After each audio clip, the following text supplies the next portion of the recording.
সাবধান হও তোমার শেষ আমলের ব্যাপারে। তুমি জানো না কখন তোমার শেষ মুহূর্ত। তুমি কি প্রস্তুত মৃত্যুর জন্য? তুমি কি প্রস্তুত কবরের সওয়াল জবাবের জন্য? তুমি কি প্রস্তুত ভয়াবহ কিয়ামতের জন্য, হাসরের ময়দানের জন্য, হিসাব নিকাশের জন্য, আল্লাহকে জবাব দেওয়ার জন্য, মিজানের জন্য? তুমি কি প্রস্তুত চুলের চাইতে সূক্ষ্ম, তরবারির চাইতে ধারালো পুল সিরাতকে পাড়ি দেওয়ার জন্য? ভয়ঙ্কর তুমি জাহান্নামের ভয়ঙ্কর আযাব থেকে আত্মরক্ষার জন্য কাজ করছো তো? যার ইন্ধন মানুষ এবং পাথর, যার আগুন ভয়ঙ্কর উত্তাপ সম্পন্ন কালো বর্ণের, যা হৃদয় পর্যন্ত জ্বালিয়ে দেবে, এমন উত্তপ্ত পানি যা নাড়ি ভুঁড়িকে বের করে দিবে। রয়েছে খাবারের হিসাবে জাক্কুম ও গলিত পুঁজ।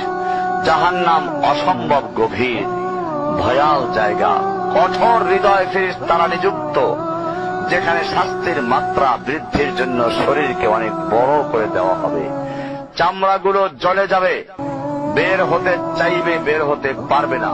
মৃত্যুকে ডাকবে, মৃত্যু আসবে না। ভয়ঙ্কর শাস্তি যা অনন্তকাল ব্যাপী চলতে থাকবে।